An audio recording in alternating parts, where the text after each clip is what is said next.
Bueno, como mencionó el pastor Luis al inicio, ayer fue el aniversario número 27 de nuestra iglesia. Recuerdo ahí en la Sarasota todavía cuando ese primer domingo, ¿verdad? Nos reunimos y a las 9 de la mañana tuvimos un primer servicio en inglés para la congregación que tenía ya un tiempo reuniéndose ahí, ya que estaba tomando su pastorado en ese momento, y al mismo tiempo estábamos iniciando un par de horas más tarde el primer servicio en español de nuestra iglesia, la Iglesia Bautista Internacional, como se sigue conociendo hasta el día de hoy. Y en estos 2 últimos días he estado pensando, rumiando muchas de las bendiciones de Dios, lo impresionante que Él ha sido con nosotros por pura gracia, y al mismo tiempo recordando, porque necesitamos recordar esas cosas también, algunas de aquellas dificultades, escollos en el camino. No solamente cosas como el fuego que destruyó toda la iglesia, que trajo una mayor bendición, y aquí estamos post fuego, post incendio, como fruto de esa gracia que nos visitó, pero también recordando a personas que estuvieron con nosotros, incluyendo en posiciones de liderazgo, que hoy no lo están. No solamente que no lo están, sino que no están en los caminos de Dios. Y no sé a cuántos de ustedes eso le puede doler, pero particularmente a mí me duele. Otros que estaban caminando muy de cerca y hoy están quizás en la periferia. Otros que estaban con nosotros y partieron y están con el Señor hoy en día, pero de esos nos gozamos, celebramos, aplaudimos sus vidas, y qué bueno que entraron en el descanso de nuestro buen Dios. Y así sucesivamente. Yo creo que como han dicho secularmente, el pueblo que olvida su historia está condenado a vivirla de nuevo. Bueno, yo no quiero olvidar nuestra historia como iglesia, porque Dios nos ha ido llevando y enseñando y corrigiendo y dirigiendo todo el tiempo. De manera que yo pensé que era un buen momento, primer domingo del año 2025, celebrando en el día de ayer los 27 años de la iglesia, poder pausar y reflexionar una vez más acerca de cómo seguir corriendo esta carrera cristiana y cómo seguir creciendo conforme a su imagen. Y parte de lo que yo voy a hacer en el día de hoy es compartir con ustedes. Creo que hago parte de esto todos los domingos, pero de manera especial en este domingo, principio de año, compartir con ustedes mucho de lo que yo he aprendido del estudio de la palabra de manera regular y ya por muchos años incluso, no solamente de forma regular, sino de forma intensa, pero al mismo tiempo poder compartir lo que el Espíritu de Dios a través de su palabra me ha enseñado, cómo me ha discipulado, cómo me ha corregido, cómo me ha confrontado. Y eso produce una enseñanza que yo creo que necesita ser compartida, y al mismo tiempo lo que he aprendido de gente que me ha predicado mi vida, y que quiero que me sigan predicando, y de otros que han ido delante cientos de años escribiendo cosas que quedaron ahí como legado, frases, libros, y todo eso ha ido impactando mi mente, mi corazón, pero me ha ido ayudando a entender mucho mejor la carrera cristiana, la labor pastoral, la dificultad de la labor pastoral y muchas otras cosas. De manera que es mi deseo continuar enseñándote y motivándote a deleitarte en hacer la voluntad de Dios. Oye lo que no he dicho. Motivarte a aceptar la voluntad de Dios. No, eso lo hacen los ciudadanos de un dictador en una ciudad, en una nación. No, a deleitarte a hacer la voluntad de Dios. Y por eso el título de mi mensaje en el día de hoy es: si amas a Cristo, tu obediencia será tu deleite. Piensa por un momento lo que yo acabo de decir. Piensa primero si obedecer es verdaderamente un deleite o es una lucha continua.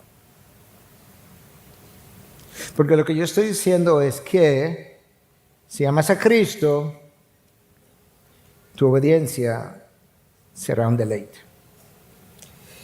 Yo no sé cuántos de ustedes están familiarizados algo con la mitología griega. Y en la mitología griega hay una serie de dioses extraños, con emociones humanas, personajes de diferentes tipos de naturaleza. Pero hay una historia que yo creo que es muy buena para ilustrar algo de inicio en esta mañana. En esa historia hay un personaje de nombre Ulises, capitán de barco. Él tiene que viajar a lo largo, ¿verdad?, o a través del océano. Pero él oyó relatos de que había una isla donde habitaban sirenas. Y el cántico de la sirena era extremadamente encantador. Impresionantemente encantador.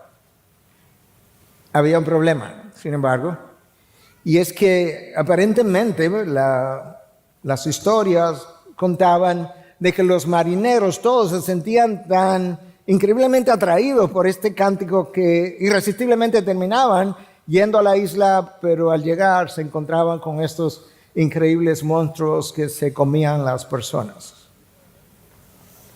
Recuerda que es una mitología, ¿verdad? Historia de la mitología griega. Ulises entonces pensó, él quería oír este cántico y al mismo tiempo no quería ser comido por estos monstruos. Él contrató un equipo de marineros e hizo un acuerdo con ellos. Y el acuerdo era el siguiente: ellos iban a tapar sus oídos con cera, de manera que ellos no iban a oír el cántico, pero él no se iba a tapar sus oídos, pero ellos tenían que amarrarlo antes de pasar por la isla, y no importa cuánto él gritara, pidiera, llorara, ellos no lo iban a desamarrar y no iban a obedecer sus deseos o sus órdenes. Pues trato hecho. El día llegó, ellos zarparon.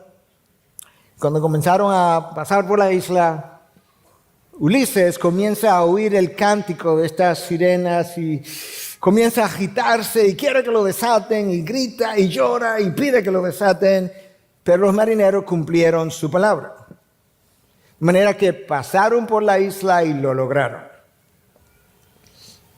Pero no porque Ulises tenía un deseo interno de no ir a la isla, sino porque hubo algo externo que a él lo frenó y lo obligó, en contra de su voluntad, a seguir adelante. En la mitología griega había otro personaje, de nombre Jason. Y Jason conocía la historia y conocía lo que Ulises había hecho, y él decidió que iba a lidiar con eso de otra manera. Él conocía a un músico de nombre Orfeo, y Orfeo era el mejor músico que se podía encontrar en cualquier lugar, de manera que él contrató a Orfeo, y la música de Orfeo era superior a cualquier otra música, y entonces emprendieron el viaje, todo el mundo con los oídos descubiertos. Pero cuando estaban acercándose a la isla, él le pidió a Orfeo que comenzara a tocar su música, y su música encantó, por así decirlo, a los marineros, a Jason mismo, de tal forma que el cántico de las sirenas, cuando comenzó a oírse, palideció. Prácticamente ellos ni siquiera querían oírlo, estaba estorbando la música que venía, ¿verdad?, de la persona de Orfeo, y ellos estaban estupefactos ante esta música, la dulzura de la música, que ellos continuaron a lo largo de la isla, la pasaron y pudieron triunfar porque escucharon un cántico con el cual no había competencia. Yo creo que eso es una excelente ilustración, porque el mundo tiene diferentes cánticos y ofertas seductoras que atraen a las personas, incluyendo los cristianos, y los cristianos son encantados por esta música hasta que llegan a la isla esta, ¿verdad?, al lugar donde ellos querían ir, y terminan siendo destruidos por estos monstruos de pecado, si me permiten personalizar el pecado como Pablo hace en Romanos 7:11, que habla de que el pecado me engañó y me mató. La realidad es que muchas veces no lo decimos, pero lo pensamos: un gustazo, un trancazo. El problema es que eso puede ser verdad cuando tú comes y quizás luego te pesa haber comido tanta caloría, El problema es que cuando del pecado se trata, muchas veces es un gustazo y una muerte. Y si no me crees, tú lee Génesis 3 otra vez. Hermanos, ayer hablaba otra vez con mi esposa acerca de estas cosas, porque las rumiamos a veces en voz alta, y hablamos de que lo increíble es que nosotros sabemos lo que Dios ha enseñado, y sabiendo lo que Dios ha enseñado, obramos en contra de lo que sabemos. Una y otra vez. Y le decía, mientras más años pasan, más entiendo a Jeremías 17:9. Más engañoso que todo es el corazón, pero no el de los otros, el mío. Y sin remedio, sin cura. Algunas traducciones dicen que el corazón es incurable. ¿Quién lo comprenderá? De hecho, en el Antiguo Testamento Dios le dice a Israel más de una vez, tu mal es incurable. Yo he tratado de sanar tu herida y no he podido. Y aparentemente los deseos de la carne son más poderosos que las razones que nosotros tenemos en nuestra mente, o más poderosos que la razón humana. Y uno de los problemas es que nuestros deseos son irracionales. Y como son irracionales, tienen la capacidad de pasar por alto la razón y mover la voluntad, engañando a la razón. Hermanos, Dios es mi testigo. Yo vivo continuamente examinándome, no para latigarme, sino para saber dónde y a qué grado puede haber algo en mí que se ha desviado. Y eso es lo que yo tengo que decirte, y que quizás tú no lo sabes, o no lo has pensado, o quizás no lo has admitido. Lo que se esconde en nuestros corazones y que ocultamos a otros revela quiénes nosotros somos realmente. Incluso mis malas acciones, las que sean, cuando son conocidas, todavía no han revelado la iniquidad que se esconde en mi corazón. De manera que, y no hay nadie que no sea Dios y tú que puedan conocer lo que está ahí dentro del corazón. De tal forma que si tú no usas la Biblia, como leía en este fin de semana, primordialmente como un espejo para ti, y la usas mayormente como un arma para disparar a otros, nunca va a lograr cambiar en el interior de tu ser. Por eso es que Dios juzga el corazón y no mis acciones. Lo que tú no sabes de mí, lo que yo no sé de ti, es lo que revela realmente quién tú y yo somos. Entonces, ¿qué es lo que necesitamos? Recuerda la ilustración, ¿verdad? No es algo externo, no es mi papá, mi mamá que me prohíbe, no es el pastor o la iglesia que me impide. Yo necesito algo más que eso. Bueno, necesitas la morada del Espíritu Santo, sí, pero es que cristianos con la morada del Espíritu Santo, después de nacer de nuevo, han naufragado una y otra vez, y lo hemos visto en los últimos años. Y la respuesta es, yo necesito un cántico que sea mucho más encantador que el cántico que el mundo tiene y que me seduce continuamente. Tú y yo necesitamos un amor incondicional e incomparable en nuestro interior por la persona, escucha bien, por la persona que nos compró a precio de sangre.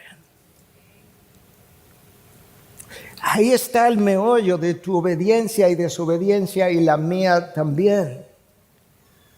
A cada momento, cada vez que yo peco, de la manera que sea, de pensamiento, de palabras, de obras, yo estoy revelando que hay algo ahí afuera que es más valorado, más atesorable que el amor que yo pueda tener por mi Salvador. Y es ese amor por mi Salvador que puede vencer el amor por los ídolos que el mundo nos ofrece. Si tú me preguntas de dónde yo aprendí eso, yo pudiera decir de toda la Biblia, pero hay una frase de Cristo en el Sermón del Monte que es cardinal, que revela todo lo que yo estoy hablando. O resume, escucha, donde esté tu tesoro, ahí estará también tu corazón. Bingo, entendí. El problema es que mi corazón no está en el tesoro Cristo, está en otras cosas, en otras actividades, en algo que yo quiero hacer. Ese no es mi tesoro. Cuando Cristo sea mi tesoro, mi corazón estará con Él todo el tiempo. Él se constituye en el combustible y en el motor de mi obediencia. Pero yo necesito atesorar a Cristo por encima de todos los tesoros del mundo. ¿Recuerda la música de Orfeo? ¿Cómo venció la música de las sirenas? Hasta que Cristo no sea valorado por encima de cualquier otra persona, de cualquier otro deseo, de cualquier otro emprendimiento, de cualquier otra oferta que el mundo me haga, yo continuaré cayendo de rodillas ante los ídolos del mundo y en sus altares que nosotros mismos hemos construido. Cada pecado que cometemos revela que atesoramos algo por encima de Cristo. Porque donde esté tu tesoro, ahí estará tu corazón. Y lamentablemente, Cristo no es el tesoro de la mayoría de los hijos de Dios. Yo te estoy diciendo que yo he aprendido esto. Yo he visto esto en mi vida y en la vida de otros. Y entonces comencé a cambiarlo.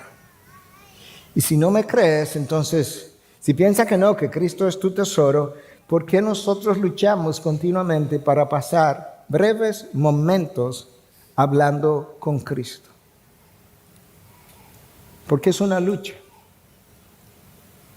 Porque es una lucha encontrar el tiempo y el deseo para leer, estudiar, escudriñar su revelación, pero yo tengo múltiples horas diariamente para leer las redes sociales. Porque la mayoría es vencida con frecuencia por el pecado. Si Cristo es mi tesoro y donde esté mi tesoro, ahí va a estar mi corazón. ¿Por qué?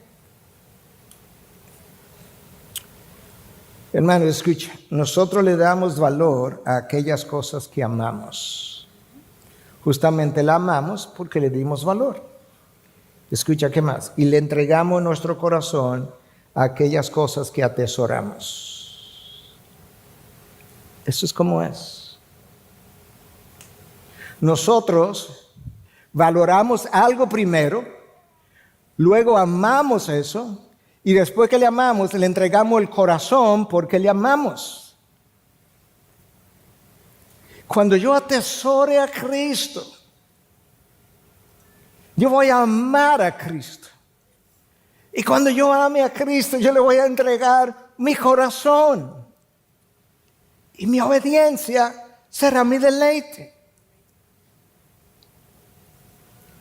Esa fue mi introducción. El mensaje comienza ahora. Lucas 7, versículo 36 al 50. Uno de los fariseos pidió a Jesús que comiera con él. Y entrando él en la casa del fariseo, se sentó a la mesa. Había en la ciudad una mujer que era pecadora, y cuando se enteró de que Jesús estaba sentado a la mesa en casa del fariseo, trajo un frasco de alabastro con perfume. Y poniéndose detrás de él a sus pies, llorando, comenzó a regar sus pies con lágrimas. Y los secaba con los cabellos de su cabeza, besaba sus pies y los ungía con el perfume. Pero al ver esto, el fariseo que lo había invitado dijo para sí: este hombre, si este hombre fuera profeta, sabría qué clase de mujer es la que le está tocando, que es una pecadora. Jesús le dijo: Simón, tengo algo que decirte. Di, maestro, le contestó. Cierto prestamista tenía 2 deudores. Uno le debía 500 denarios y el otro 50, y no teniendo ellos con qué pagar, perdonó generosamente a los 2. ¿Cuál de ellos entonces lo amará más? Supongo que aquel a quien le perdonó más, respondió Simón. Y Jesús le dijo: has juzgado correctamente. Y volviéndose a la mujer, le dijo a Simón: ¿ves esta mujer?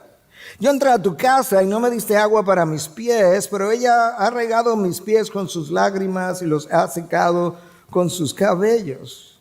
No me diste beso, pero ella desde que entré no ha cesado de besar mis pies. No ungiste mi cabeza con aceite, pero ella ungió mis pies con perfume.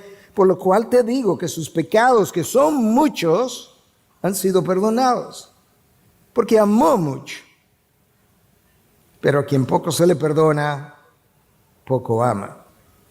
Entonces Jesús le dijo a la mujer: tus pecados han sido perdonados.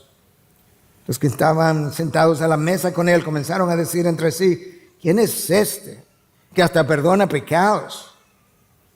Pero Jesús dijo a la mujer: tu fe te ha salvado, vete en paz. ¿Recuerda el título de mi mensaje? Si amas a Cristo, tu obediencia será tu deleite. En la historia hay 3 personajes. Está Simón, el fariseo. Hay una mujer identificada como mujer pecadora en la ciudad. No sabemos mucho de ella. Algunos han pensado que quizás se trataba de María Magdalena, pero no sabemos, puede ser. Y está Jesús, el personaje principal.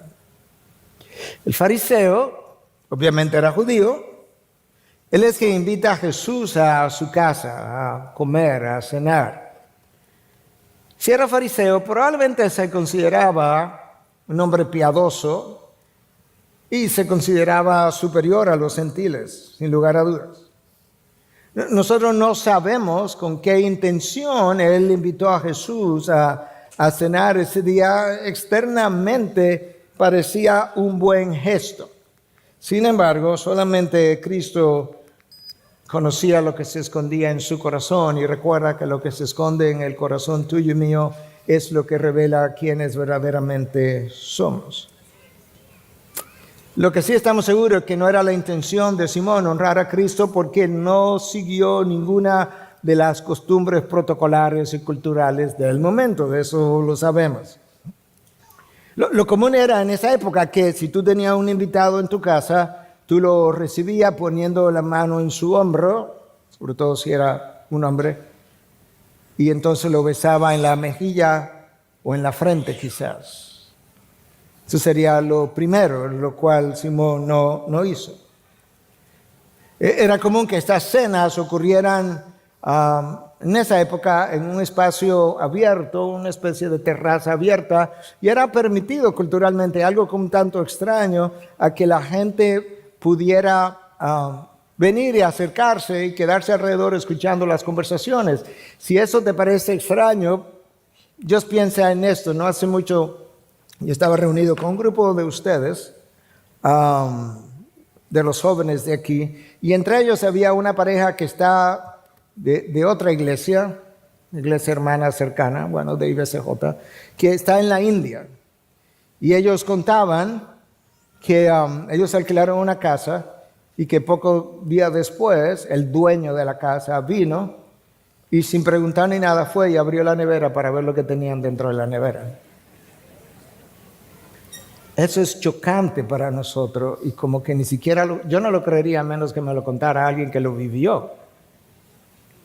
Entonces, si eso es cierto hoy, imagínate el venir y sentarte alrededor de una mesa en una terraza abierta para escuchar conversaciones. Eso era común y aceptable. Entonces, esa es la ocasión, ¿verdad? Que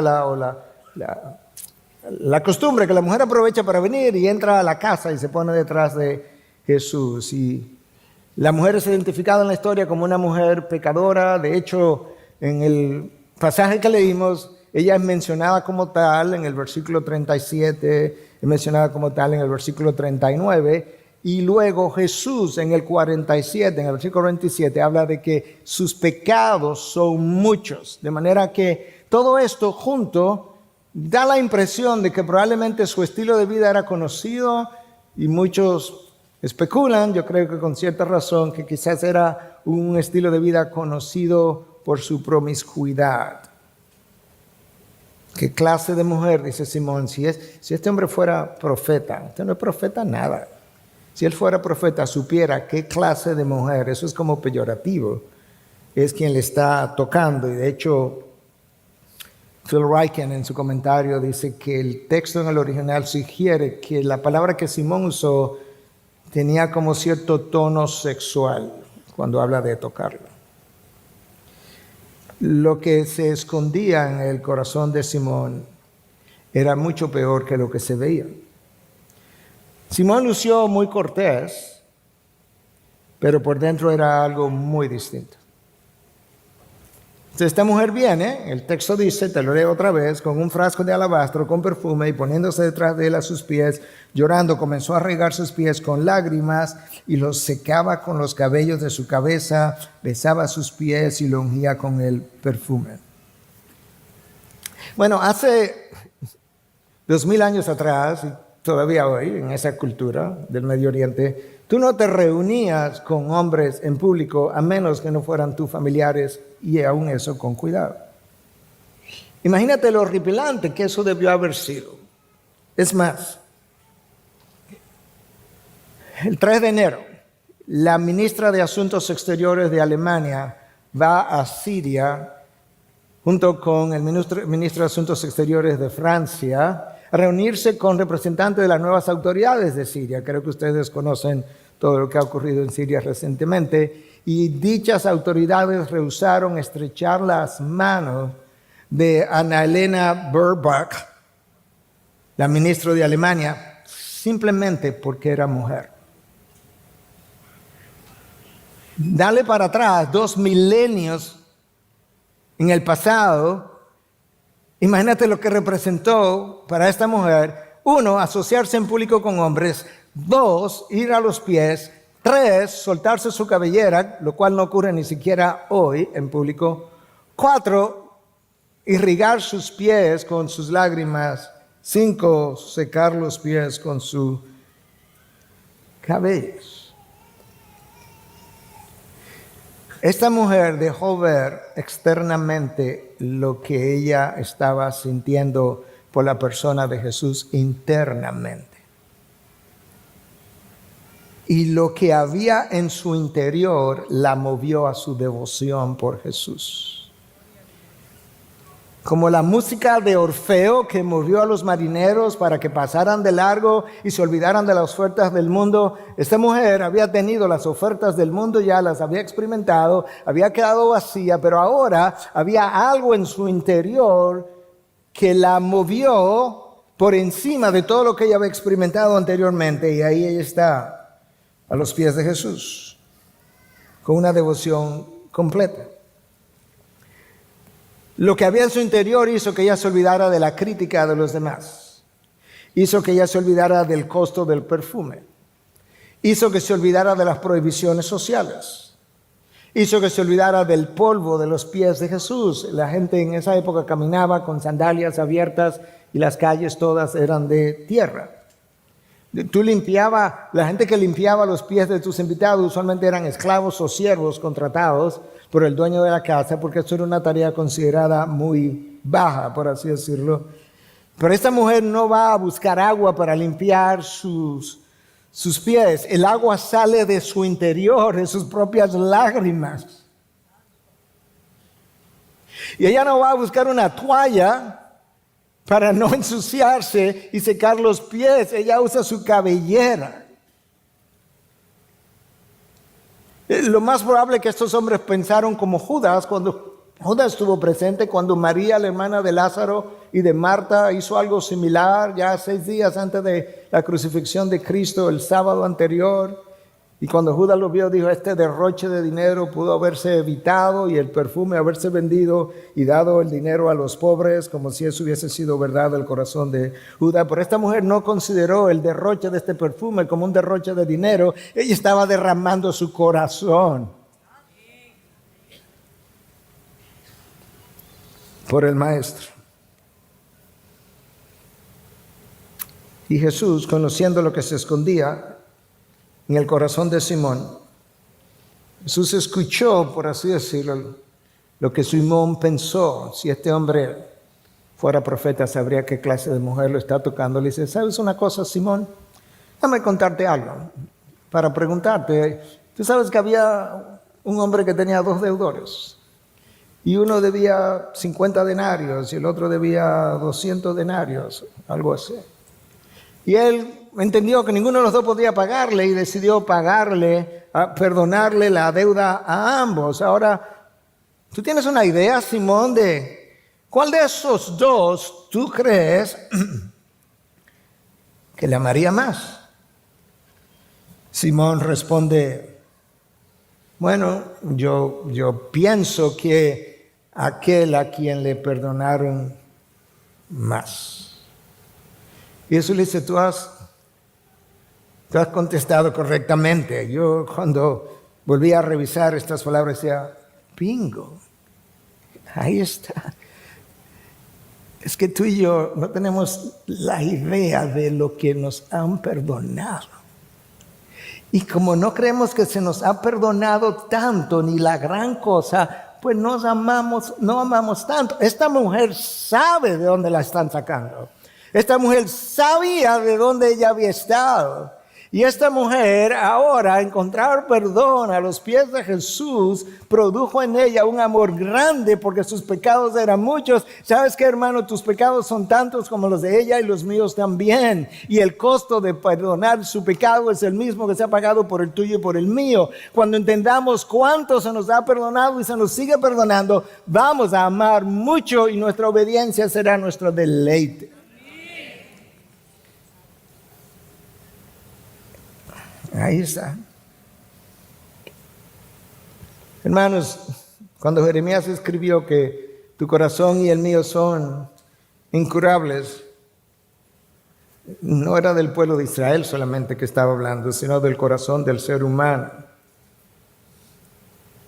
Jesús aprovechó la oportunidad para confrontar a Simón. Le dice, ¿sabes una cosa, Simón? ¿Tú viste lo que esta mujer ha hecho? Déjame decirte, cuando yo vine aquí a tu casa, tú no me diste agua para lavar mis pies, que usualmente no era lo acostumbrado. Alguien iba a lavar los pies. Pero tú ni siquiera me diste agua para yo mismo haberlo lavado. No hiciste eso, Simón. Y tú sabes que, Simón, también lo acostumbrado es que cuando tú llegas a la casa, tú pones la mano en el hombro de tu invitado, le das un beso. ¿Tú no me diste un beso? Simón, vamos a hablar claro. Tú no me invitaste aquí para honrarme. Tú probablemente me invitaste aquí para probarme, para encontrar falta y ya comenzaste a encontrarla.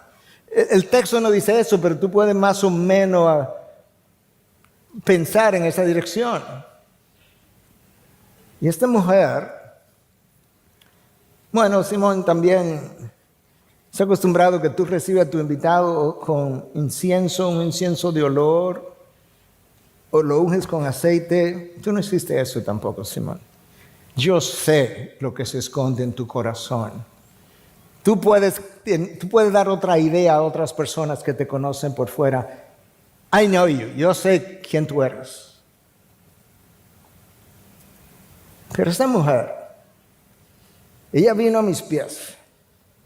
No fue a buscar agua, no. Ella sacó el agua de su interior. Fueron sus lágrimas. Ella no fue a buscar una toalla, no, fue su cabellera que ella usó. Pastor, pero los cabellos para limpiar pies sucios de tierra. Sí, es que esta mujer sabía que su corazón estaba más sucio que los pies de Jesús. Tu corazón también. Y el mío también. Ha estado más sucio que los pies de Jesús. Por eso es que ella no sale a buscar una toalla. Ella sabe. Ella sabe dónde ha estado. ¿Sabes, Simón? Como tú te crees piadoso, tú crees que yo no necesito perdonarte.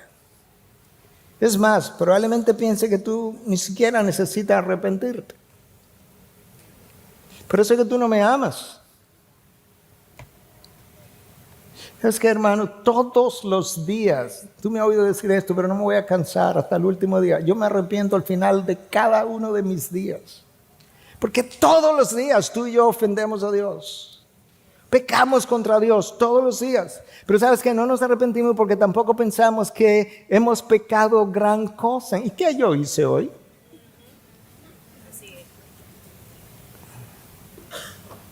Por eso no amamos mucho. ¿Qué dice la palabra? Si no fuera por tus misericordias, ya yo hubiese sido consumido. Yo no hubiese llegado a la iglesia hoy, me hubiese carbonizado si no fuera por su misericordia. Cuando tú llegas a saborear eso, la dulzura de su perdón por misericordia, por gracia, tú le vas a amar mucho, pero tienes que ver lo odioso de tu pecado para saber lo costoso de tu perdón. Voy a decir eso otra vez, tienes que ver lo odioso de tu pecado para apreciar y valorar lo costoso de tu perdón. Y por eso es que pensamos cuando alguien nos dice que debiéramos hacer algo, X cosa, o ir más allá por Jesús, pensamos que esa demanda no es necesaria para ser cristiano. No es necesaria quizá para ser cristiano, sí es necesaria si tú le amas mucho. 1,000,000 de veces me he dicho en mi cabeza, bueno, hiperbólicamente hablando, o sea, Jesús puede dejar su gloria, pero tú no puedes dejar tal cosa, porque eso no es necesario. Bueno, Jesús no lo necesitaba tampoco. O sea, Jesús puede dejar su gloria, esto fue en un momento dado, y tú no puedes dejar a Estados Unidos porque aquí es que tú te sientes bien y estás construyendo tu práctica. De eso es que estamos hablando. Jesús puede dejar su gloria, pero tú no puedes dejar tu profesión porque esa profesión es más valiosa que Jesús. Y Jesús puede dejar su gloria, pero yo no quiero dejar este hábito, o esta práctica, o este hobby, o las redes sociales. Ponle nombre, porque eso varía.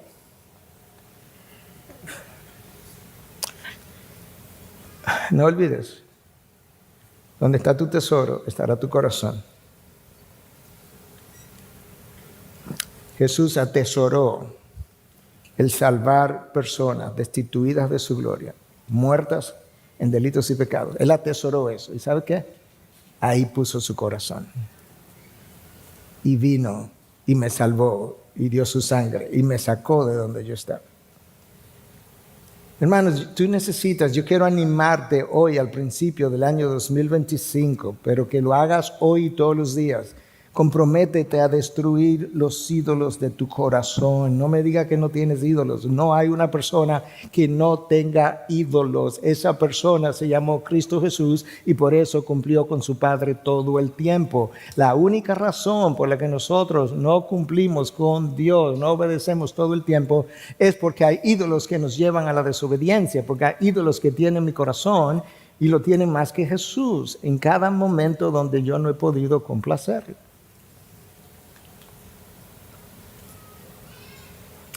Pero tenemos otro problema, es que sufrimos de amnesia. No de magnesia, de amnesia. ¿Sabes lo que es amnesia? Era pérdida de la memoria. Pero es selectiva la pérdida de mi memoria. Yo escucho el mensaje hoy, renuncio hoy y mañana se me olvida que fue que renuncié. Porque mañana estoy en lo mismo otra vez. Pero las otras cosas que consumen mi tiempo, mi energía, mis emociones, no se me olvidan. Yo las practico todos los días. O con frecuencia, por lo menos.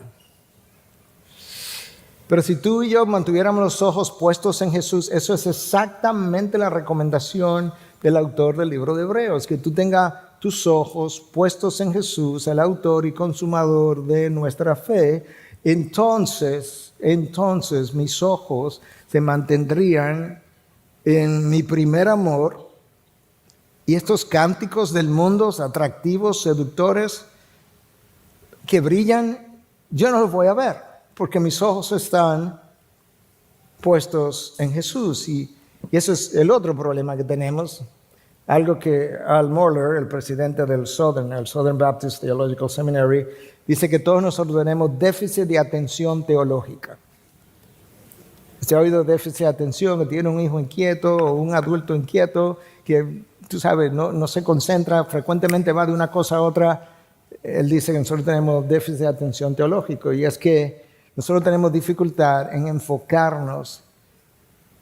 Iba a decir permanentemente, pero olvídate de la palabra permanente, de enfocarnos genuinamente y consistentemente en Dios o en Cristo y solo en Cristo, y continuamente estamos siendo distraídos por estas ofertas y por nuestros ídolos.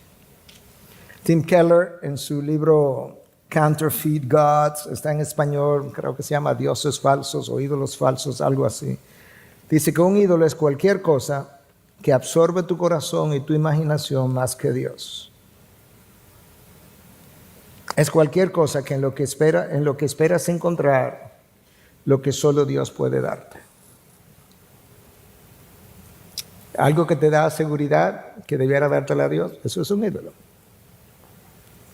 Algo que tú disfrutas más que lo disfrutas a Dios, claro que es un ídolo. Algo que te lleva a pecar de manera recurrente, sabiendo lo que Dios ya ha revelado, claro que es un ídolo. Tú sabes que es interesante cuando tú estudias toda la Biblia y haces la teología bíblica del lugar, que la palabra ídolo abunda en el Antiguo Testamento, cuando tenían dioses ajenos, lo que hacían esfinges y demás. En el Nuevo Testamento aparece la palabra ídolo, pero porcentualmente muchísimo menos. Entonces, ¿qué es lo que aparece? La palabra deseos. ¿Y por qué? Bueno, en la medida en que el cristianismo impactó, ¿verdad?, la cultura, la gente no estaba construyendo tanto como nosotros, no estamos construyendo tanto esfinges ni estatuas. No. Entonces, ¿cuál es la relación entre deseos en el Nuevo Testamento e ídolos en el Antiguo Testamento? Es que nuestros deseos construyen nuestros ídolos en el altar de nuestra mente. Y de hecho, Colosenses 3, versículo 5, nos habla de estos deseos que Dios considera idólatras. Ahora hay otro problema más, si es que nosotros al final no conocemos el Jesús de la Biblia. No, nosotros conocemos a un Jesús que es útil para la vida, como dice John Piper. Es útil para la vida, sí, Él es útil, muy útil. Y así entonces hacemos un Jesús menos, que enjuicia menos, condena menos, no tan santo, más benevolente. Yo he tenido conversaciones que me dicen, no, porque mi Jesús, en serio, un Jesús más perdonador que el que tú me estás presentando. Bueno, ese Jesús frecuentemente es otro ídolo, porque no es Jesús. Escucha lo que John Piper dice en su libro La vida de la mente y el amor de Dios. Las personas que reciben a Cristo no lo reciben como supremamente valioso. Supremamente valioso. Lo reciben simplemente como perdonador de pecados porque aman estar libres de culpa. Y como salvador del infierno porque aman estar libres de dolor. Y como sanador porque aman estar libres de enfermedades. Y como protector porque aman sentirse seguros. Y como dador de prosperidad porque aman ser ricos. Y como creador porque quieren un universo personal. Y como señor de la historia porque quieren orden y propósito. pero no lo reciben como algo extremada y exclusivamente valioso. No lo reciben como lo hizo Pablo cuando habló del valor incomparable de conocer a Cristo mi Señor. No lo reciben como realmente es, más glorioso, más hermoso, más maravilloso, más satisfactorio que todo lo demás en el universo. Escucha el fin de la cita. No lo aprecian ni lo atesoran ni se deleitan en él. Yo no me puedo deleitar en lo que no conozco o en quien no conozco. Y yo no puedo amar a lo que no conozco o a quien no conozco por lo que es. Pero tenemos que deleitarnos en él. Si él te ha perdonado, cántale al Cordero que venció. Si él te ha perdonado, vive para el Cordero que venció. Si él te ha perdonado, revela al Cordero que venció en tu vida. La mujer de la historia ya sabía quién podía condenarla, pero ella también sabía quién podía perdonarla, porque es la misma persona quien te puede condenar y quien te puede salvar o perdonar. Y ella fue a los pies de Jesús con arrepentimiento y con devoción. Y el Jesús de la Biblia la perdonó. Déjame decirte algo. Piensa otra vez el contexto cultural que te describí, lo que era inaceptable, lo que es inaceptable hoy. Imagínate, eso que yo te describí es inaceptable aún en Santo Domingo, República Dominicana, que alguien venga a tu mesa y comienza a besar los pies de este maestro, e irrigarlo con sus lágrimas y luego secarlo con la cabellera. Aún en culturas en Estados Unidos o Europa sería prácticamente inaceptable y también extraño. ¿Tú piensas que esta mujer que se atrevió a hacer eso 2 milenios atrás va a tener alguna dificultad en obedecer a Jesús posteriormente?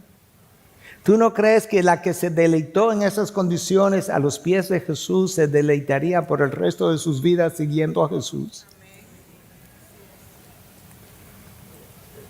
Porque le amó mucho. Su obediencia sería el mayor deleite que ella pudiera experimentar. ¿Tú recuerdas la respuesta de Jesús a otro fariseo, contada en otra ocasión por otro evangelista, en este caso Mateo, capítulo 22? Un fariseo viene y le dice: Maestro, ¿cuál es el mayor mandamiento de la ley de Dios? Y Mateo 23, del 37 al 40, dice lo siguiente: y él le contestó: amarás al Señor tu Dios con todo tu corazón y con toda tu alma y con toda tu mente. Este es el grande y primer mandamiento, y el segundo es semejante a este: amarás a tu prójimo como a ti mismo. De estos 2 mandamientos dependen toda la ley y los profetas. Hermanos, todas las enseñanzas, todas las observaciones, motivaciones, prohibiciones en este libro, todas, absolutamente todas, dependen del primer mandamiento de la ley de Dios. No hay nada que no esté bajo la sombrilla de ese primer mandamiento. ¿Y qué es? Amarás al Señor tu Dios con todo tu corazón, no competencia, con toda tu alma y con toda tu mente. Pastor, pero no entendí bien. ¿Qué implica amar a Dios con todo mi corazón? Ok, voy a ver si entendemos juntos ahora. Amar a Dios con todo tu corazón implica que tu corazón se deleita en las cosas que deleitan el corazón de Dios.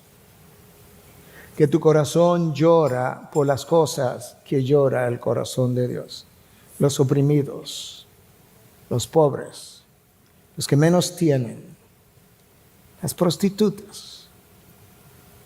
Me encantó leer el reporte del ministerio Rahab de nuestra iglesia, que van los miércoles en la noche a trabajar con aquellas que necesitan salvación. Amar a Dios con todo tu corazón implica que no hay cosas en tu corazón que tú desees más que a Dios.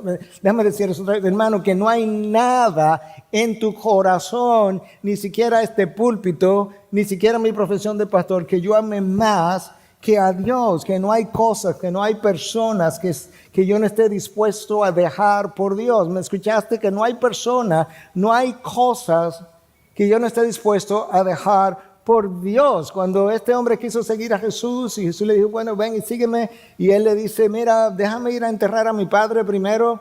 No era que el padre se estaba muriendo, en esencia la expresión en ese momento implicaba, yo tengo un padre ya avanzado en edad, déjame yo irme con él, a estar con él, déjame atender los asuntos, cuando él se muera, cuando sea, y yo lo entierre, yo vengo y te sigo. Y Cristo dijo, el que pone la mano en el arado y mira hacia atrás no es digno de seguirme. El reino de los cielos, el rey del reino de los cielos no acepta competencia. ¿Tú me entiendes? Wow. Que no hay relación que esté por encima de mi relación con Dios. Alguien lo decía de esta manera: amar a Dios con todo tu corazón es estar convencido de que nuestra felicidad, y yo voy a agregar, y seguridad, está en Él solamente. Solamente. Si pensamos en Dios para que Él me dé la mitad de mi felicidad y en otras cosas para que nos dé la otra mitad de mi felicidad, yo tengo un corazón compartido y Jesús no acepta competencia. Ahora déjame decirte algo más. Cuando Cristo respondió a la pregunta de cuál es el primer mandamiento de la ley de Dios, lo que Él hizo fue citar a Deuteronomio 6, 4 y 5. Prácticamente, literalmente.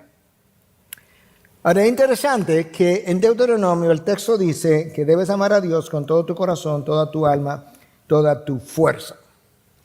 En el Nuevo Testamento, Cristo edita a Deuteronomio y le agrega la palabra mente. Ahora, si había alguien que tiene la posibilidad de editar el texto, es el autor. ¿Quién va a cuestionar al autor cuando él edita? Créeme que aquellos de nosotros que hemos escrito libros editamos nuestros textos 1,000,000 de veces antes de enviarlo. Cristo agrega la palabra mente. Yo no creo que él hizo eso a la ligera. No. Es que, como decía alguien, Dios no solamente quiere la fe de tu mente, Él quiere los afectos de tu corazón. Porque una vez tú tienes la fe de tu mente real, verdadera, vibrante, y lo amas con tu mente, te será mucho más fácil obedecerlo de corazón. Porque déjame decir eso otra vez. Cuando lo logras amar con tu mente, verdaderamente, te será mucho más fácil obedecerlo de corazón. Ahora, yo necesito conocer a Cristo, el Dios de la Biblia. Pero para eso yo necesito pedirle a Dios que ilumine el texto de la palabra para yo entender. Que me abra los ojos del entendimiento. ¿Tú recuerdas lo que el apóstol Pablo oró por los efesios? Que Dios le abriera los ojos del entendimiento para que ellos pudieran comprender la anchura, la longitud, la altura y la profundidad del amor de Dios. Pablo sabe que cuando yo comprenda la benevolencia del corazón de Dios, yo tendré una motivación interna para obedecerlo, que no va a ser debilitada por los cánticos de las sirenas del mundo. Y yo voy a llegar a valorarlo por lo que Él es, por lo digno que Él es. ¿Tú escuchaste en las canciones la palabra digno más de una vez que cantamos antes del servicio, de la predicación? Digno es Él, el Cordero que venció. Entonces, ¿cómo yo amo a Dios con mi mente? Bueno, ¿cómo luce esa mente? Es una mente resuelta a hacer su voluntad. Es una mente decidida, fija en sus propósitos. Es una mente que no se deja moldear por las corrientes de este mundo, lo que el mundo opina, lo que está de moda, lo que la gente dice, lo que brilla, lo que atrae. No. Es una mente que prefiere ser transformada por medio de la renovación de la palabra de Dios. Es una mente que no pierde tiempo en trivialidades. Prefiere gastarse en las profundidades de la sabiduría de Dios. Hermanos, si amas a Dios como tú y yo debemos, tú no vas a luchar con la obediencia de manera tan feroz y tan frecuente como ocurre. Escucha al salmista en el Salmo 48. Me deleito en hacer tu voluntad, Dios mío. ¿Cómo? El salmista no dice, bueno, tú eres soberano, ¿qué uno va a hacer? Yo me someto a tu voluntad. No. Es que me deleito en hacer tu voluntad. Pastor, pero que eso es difícil. Bueno, es difícil hasta que esto ocurra. Segunda parte del mismo verso. Tu ley está dentro de mi corazón. No es simplemente que está en mi mente, no es que yo la recuerdo, es que tu ley ya moldeó mi corazón. Es que tu ley moldeó mi razón, mis emociones, mis sentimientos, mis deseos. El salmista no se resignó a hacer la voluntad de Dios. El salmista no aceptó la voluntad de Dios. Él se deleitó en hacer la voluntad de Dios. Cuando tú lees el Salmo 119, el salmo más largo que tenemos, 5 veces. El salmista dice en el Salmo 119, me deleito en tu ley, o tu ley es mi deleite, o tus mandatos, o tus mandamientos, o tus preceptos, dependiendo de las palabras, pero significa la misma cosa. Salmo 119, versículo 24, 77, 92, 143, 174. ¿Tú crees que él se deleitaba en la ley de Dios, en los mandamientos de Dios? Por eso lo repito. Y por eso su ley estaba en su corazón. Y como estaba en su corazón, hacer su voluntad fue su deleite. Volvamos a la mujer de la historia. Yo necesito ir trayendo esto a conclusión. ¿De dónde surgió su devoción? Bueno, ya te dije, necesitas ver lo odioso de tu pecado para ver lo valioso de tu perdón. Necesita ver a Dios que dio su vida por la mía. Su desnudez y vergüenza en la cruz por mi cobertura de santidad. Su crucifixión como criminal por mi adopción como hijo. Su humillación por mi glorificación. Hermano, tú necesitas pensar en esas cosas, tú necesitas rumiar esas cosas, porque si no, tu amnesia la va a olvidar, y cuando lo olvide, no lo vas a valorar, y cuando no lo valores, comenzarás a desobedecer otra vez. Tú y yo necesitamos rumiar acerca de su compasión, su misericordia, su gracia, su amor, su benevolencia, su paciencia. ¿Tú sabes lo paciente que Dios ha sido contigo? ¿Y lo impaciente que nosotros somos con otros? Su benevolencia todos los días. Hermano, tiene que pensar que Jesús amó tu alma incondicionalmente desde la eternidad pasada y ha estado cuidando que tú llegues a nacer y vivir y crecer para Él convertirte. Amó tu alma. ¿Sabes que otros te aman por lo que tú puedas darle? O por lo que ellos puedan quitar de ti. No, Jesús.